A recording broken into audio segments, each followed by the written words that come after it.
ஆண்டவராகிய இயேசு கிறிஸ்துவின் நாமம் மகிமைப்படுவதாக. ஆழ்வார்குறிச்சி மாரநாத சபையில் இருந்து சண்டே ஷார்ட் மெசேஜுக்கு அன்புடன் வரவேற்கிறேன். தேவன் உங்களை ஆசீர்வதிப்பாராக. 1 தீமோத்தேயுவின் புஸ்தகம் 4ஆம் அதிகாரம் 8, 9 ஆகிய வசனங்களை வாசிக்கிறேன். சரீர முயற்சி அற்ப பிரயோஜனம் உள்ளது, தேவ பக்தியானது இந்த ஜீவனுக்கும் இதற்கு பின்வரும் ஜீவனுக்கும் வாக்குத்தத்தம் உள்ள ஆகையால் எல்லாவற்றிலும் பிரயோஜனம் உள்ளது. இந்த வார்த்தை உண்மையும் எல்லா அங்கீகரிப்புக்கும் பாத்திரமாக இருக்கிறது. இதே வசனத்தை ரோமன் கேத்தலிக் பைபிளில் வாசிக்கிறேன், கேளுங்கள். உடற்பயிற்சி ஓரளவு தான் பயன் தரும், பக்தியோ அளவில்லாத பயன் தரும். ஏனெனில் இம்மையிலும் மறுமையிலும் வாழ்வு பெறுவோம் என்னும் உறுதிப்பாடு பக்தியில் அடங்கி உள்ளது. இது உண்மையான வார்த்தை, எல்லோரும் ஏற்றுக்கொள்ளத்தக்கது.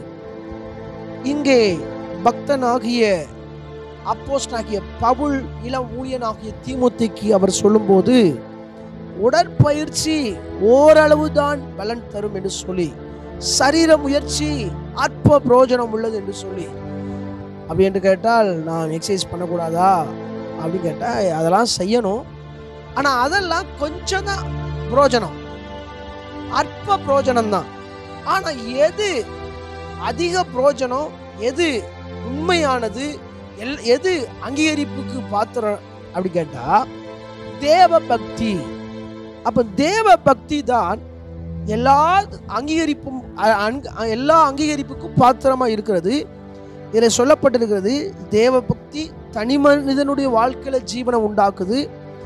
இதற்கு பின்வரும் அவங்களுடைய சந்ததி, அவங்க பிள்ளைகளுக்கு ஜீவனா இருக்கிறது. அது மாத்திரமல்ல, வாக்குத்தத்தங்கள் மேலே இருக்கிறது, எல்லாவற்றிலும் பிரயோஜனமாக இருக்கிறது.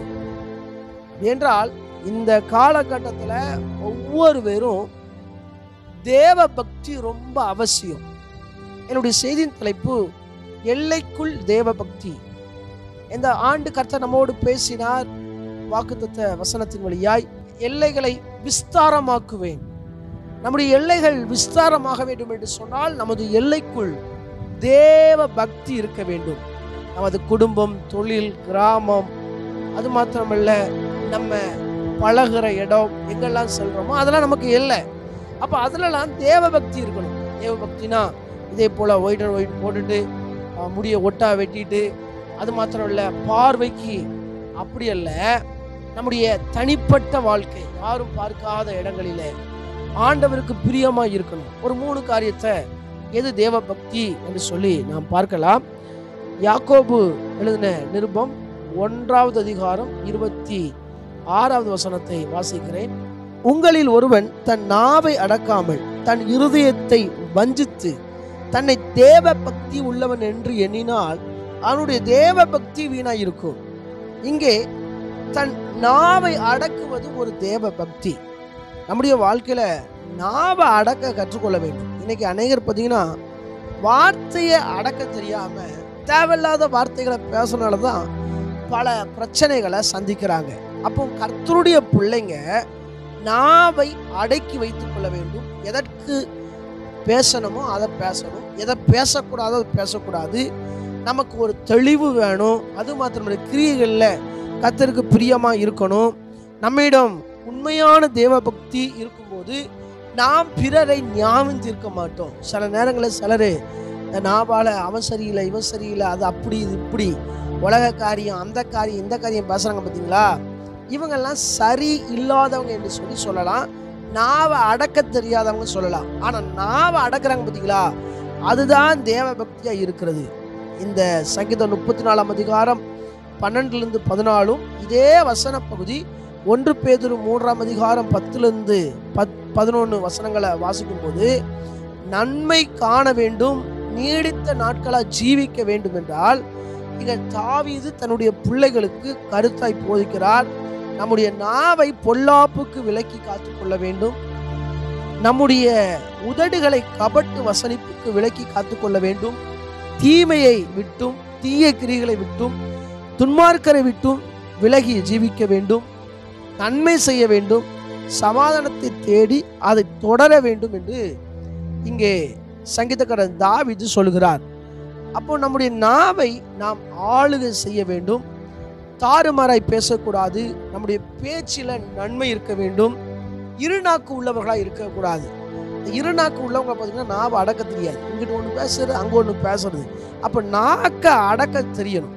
அதனால தான் சங்கீதம் 39:1 சொல்றாரு, என் வாயை கடிவாளத்தால் அடுக்கி வைப்பேன்னு சொல்லி. கடிவாளம் என்பது நம்முடைய ஸ்வாபத்தை குறிக்கிற வார்த்தை. அதுக்கு தான் கடிவாளம். என்னுடைய நம்ம ஸ்வாபம் கவனமாக, எச்சரிப்பாக, ஆண்டவருக்கு பிரியமாக இருக்க வேண்டும்.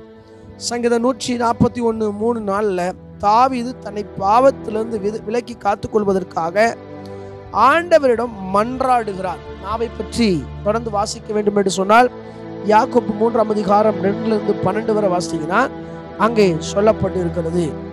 அப்போ நம்முடைய வாழ்க்கையில் நாவை அடக்கி எதை பேசணுமோ அதை பேசி இருதயத்தை வஞ்சித்து வைக்கக்கூடாது. இருதயத்திலிருந்து தான் சில காரியங்கள் வெளிப்படும். எனவே நம்முடைய வாழ்க்கையில நாவை அடக்க கற்றுக்கொள்வோம். அதுதான் தேவபக்தி. 2வது தேவபக்தி எது கேட்டா யாக்கோபு எழுதின நிருபம் 1:27 திக்கற்ற பிள்ளைகளும் விதவைகளும் படுகிற உபத்திரவத்திலே அவர்களை விசாரிக்கிறதும் உலகத்தால் கரைபடாதபடி தன்னை காத்து கொள்கிறதுமே பிதாபாகிய தேவனுக்கு முன்பாக மாசில்லாத சுத்தமான பக்தியா இருக்கிறது. 2வது இங்க ஒரு 2 காரியத்தை பார்க்கிறோம்.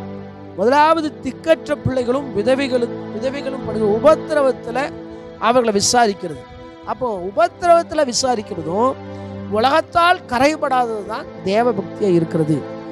இங்க திக்கற்ற பிள்ளைகள் வேதத்துல அநேக வசனங்களை வாசிப்போம் என்று சொன்னால் திக்கற்றவர்களை பற்றி சொல்லப்பட்டு இருக்கிறது.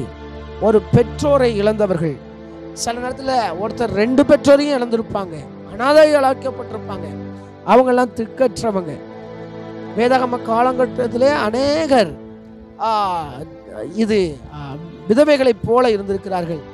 யோவான் 14:18 இயேசு சொல்கிறார், நான் உங்களை திக்கற்றவர்களாய் விட மாட்டேன் என்று சொல்லி. இயேசு பரம் செல்ல போகிறார். அவர் சொல்லும்போது சொல்றாரு, நான் உங்களை திக்கற்றவளை விட மாட்டேன்னு சொல்லி. அப்போ சீஷர்களை அன்னைக்கு திக்கற்றவளை விடலை, இன்னைக்கு நம்மளையும் திக்கற்றவளை விட மாட்டார். அப்போ திக்கற்ற பிள்ளைகளை விசாரிக்கணும். அதுதான் தேவ பக்தியா இருக்கிறது. அதே வசனத்துல வாசித்து பார்த்தால் விதவைகளை விசாரிக்கணும். நம்முடைய வாழ்க்கையில விதவைகளெல்லாம் அற்பமா எண்ணக்கூடாது. இவங்க என்ன ஆளு அப்படிலாம் நினைக்க கூடாது. கர்த்தர் அவங்களுக்கு தகப்பனா இருக்கிறார். ஆகவேதான் 1 ராஜாக்கள் 17:8-16 அதே வசனம் லூக்கா எழுதின சுவிசேஷம் 4:25-26 ஆண்டவர் ஏதோ ஒரு பணக்காரன் வீட்டுக்கு போகல, தேசத்துல பஞ்சம் வரும்போது ஆண்டவராகிய தேவன் தன்னுடைய தாசனாகிய எலியாவை அங்கே அனுப்புகிறார். அந்த வீட்டில் உள்ள கஷ்டத்தை போக்குவதற்கு, ஆதரிப்பதற்கு அந்த விதவை வீடு ஒரு பிரயோஜனமாய் காணப்பட்டது. எனவே அங்கே அந்த பஞ்சத்தை மாற்றினார். அவங்களுக்கு இருந்த அடையில முதல் அடையை கொடுத்தார்கள். அப்போ விதவை வீட்டில் உள்ள சூழ்நிலையை அறிய போய் தான் அந்த தேசத்துல பஞ்சமே வந்தாலும் அந்த வீட்டில் பஞ்சம் இல்லாம காணப்பட்டது. எனவே நம்முடைய வாழ்க்கையில திக்கற்றவர்களை, விசேஷமான விதவைகளை அற்பமா நினைக்க கூடாது. அவங்கள விசாரிக்கிறவர்களா இருக்க வேண்டும். இங்கே சொல்லப்பட்டிருக்கு, உலகத்தால் கரைபடாதபடி. உலகம் ஒரு நாள் நம்மளை கரைப்படுத்தக்கூடாது. உலகத்துக்குள்ள நம்ம இருக்கிறோம், நம்மளை உலகம் கரைப்படுத்தி தாறுமாறான ஜீவியத்துக்குள்ள கொண்டு போயிடக்கூடாது. இன்னைக்கு அநேக மக்களை உலகம் தான் கொண்டு போய் கொண்டு இருக்கிறது. ஞாயிற்றுக்கிழமை ஆராதனை கூட பாருங்க, சிலர் வரல. கேட்டா நான் வேலை பார்க்குறேன், எனக்கு சொந்தக்காரன் வீடு, அப்படி இப்படிங்க சொல்றாங்க.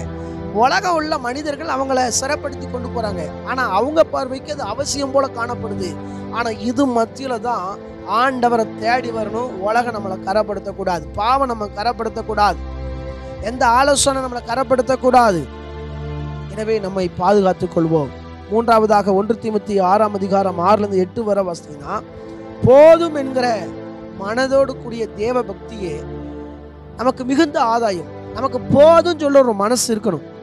எவ்வளவு கொடுத்தாலும் எனக்கு வேணும் வேணும்னு நினைக்க கூடாது.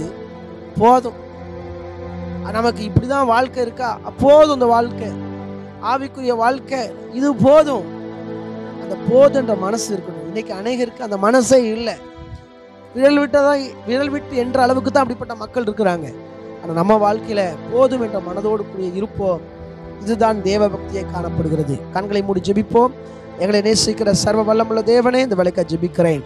எங்கள் எல்லைக்குள்ளே நாங்கள் தேவ பக்தியோடு நடந்து கொள்வதற்கு தங்கள் நாவை அடக்க ஆண்டவரே ஸ்தோத்திரம். திக்கற்றவர்கள் விதவைகள் படுகிற உபத்திரவத்திலே நாங்கள் விசாரிக்கிறதும் உலகத்தால் கரைபடாமல் தன்னை காத்துக்கொள்கிறதும் போதும் என்ற மனது எங்களுக்குள்ள காணப்பட கர்த்தர் கிருபை பாராட்டுங்க. ஆண்டவரே தொடர்ந்து இந்த ஆராதனை செய்தி கேட்ட ஒவ்வொருவரையும் ஆசீர்வதிங்க. இயேசுவின் மூலம் ஜெபங்கள் நல்ல பிதாவே, ஆமென். ஆண்டவர் உங்களை ஆசீர்வதிப்பாராக.